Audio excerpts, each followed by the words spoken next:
Well, this is my favorite session of all. How not to be a jerk. Some people need to take good notes.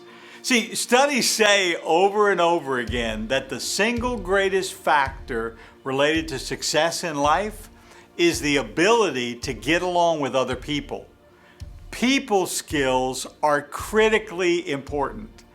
Over 85% of the people who lose their jobs do so because of relational incompetence, not job performance. I mean, how many of you have somebody you work with that you don't like, right? How about they have gone to school with someone you don't like?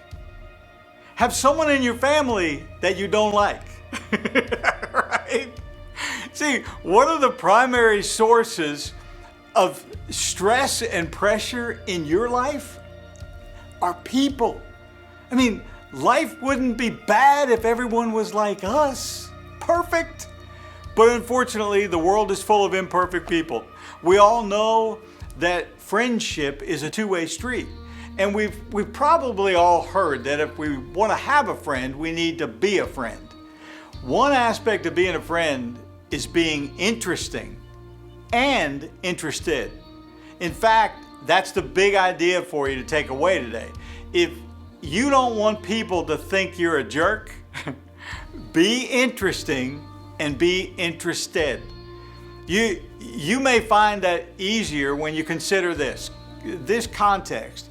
Being around a person, being around any human being, is being as close to God as you're going to get.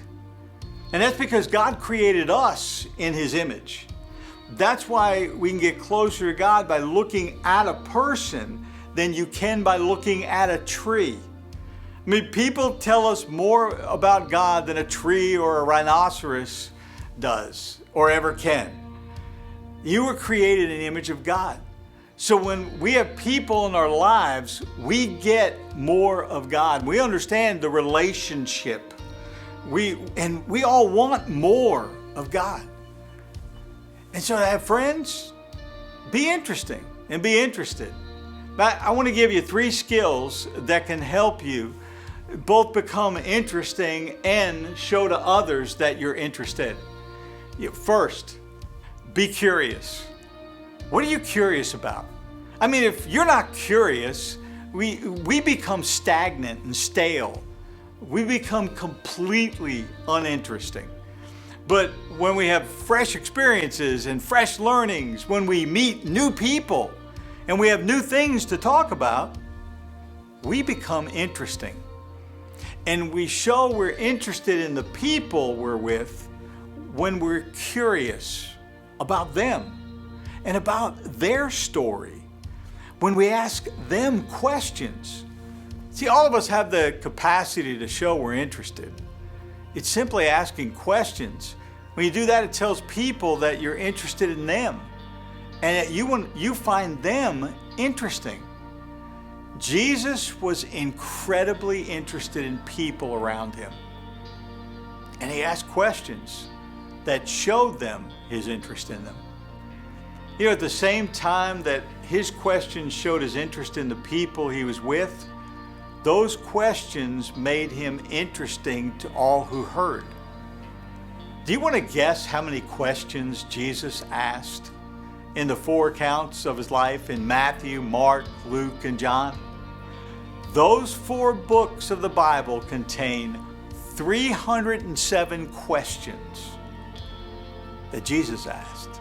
Let's follow Jesus' example and show our interest in people by asking them questions. You know, some of the questions Jesus asked were rhetorical. Some got him out of a bind, and others, you and I can modify to show our interest in people. For instance, in John 1:38, Jesus asked the crowd, "What are you seeking?" Other times he asked, "What do you think?" Or, "Who do people say that the Son of Man is?" You know, Matthew 20, verse 32, Jesus asked, "What do you want me to do for you?" You know, our variation of that might be, you know, if you could ask God one question, what would it be? And if he offered to do one thing for you, what would you want Jesus to do for you? Jesus was a great moral teacher and the most powerful person to ever walk this planet. He did miracles, he healed people, calmed storms, walked on water, just to name a few. But understandably, he was the most interesting person that anyone in his day ever encountered. And no one ever was more interested in people than Jesus was. You know, the first people skill then is be curious. Learn to ask questions. The second people skill is be committed. You know, people can find it very interesting and even magnetic the person who is committed to something others aren't committed to. Whatever you're committed to will define your life. It will also either bless your life or curse your life. If you're not committed to anything though, you won't be interesting and you'll have little value to add to other people's lives. It's what we're committed to that makes us interesting. You know, according to Luke 19:10, we talked about this a few weeks ago, Jesus came to seek and save that which was lost. He was committed to dying on our behalf, to shedding his blood for our sins. And that's one reason he was so winsome and his life so world-changing. I mean, moral teachers have been around forever and ever, but Jesus did more than merely teach. Jesus laid his life down. He allowed himself to be nailed to a cross. The ultimate commitment reflected his interest in you, in your eternity, and in mine.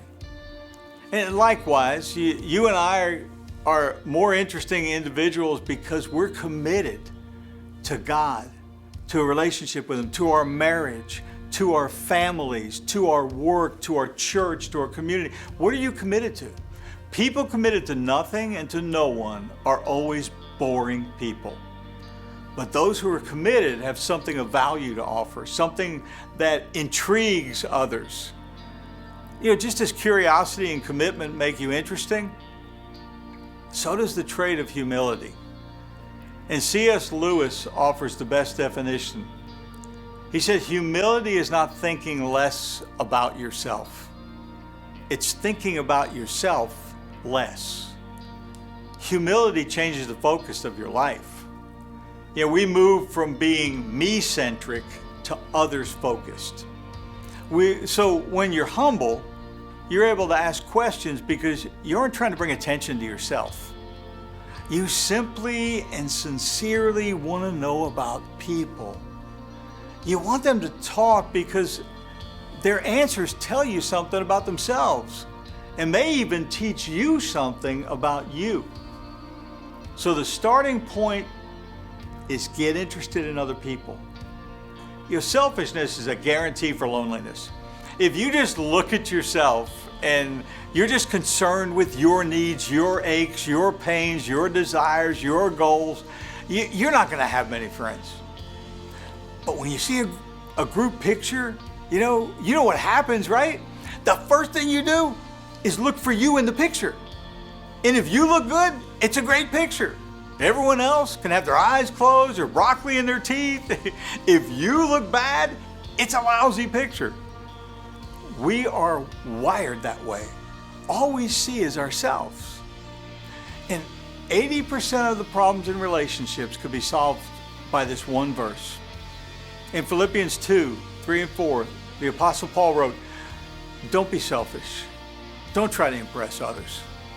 Be humble, thinking of others as better than yourselves. Don't think only about your own interest, but take an interest in others too. Let's not just be interested in ourselves. Instead, let's figure out ways to see others as more significant than ourselves. You know, this approach to interactions with other people helps you more readily show your interest in others.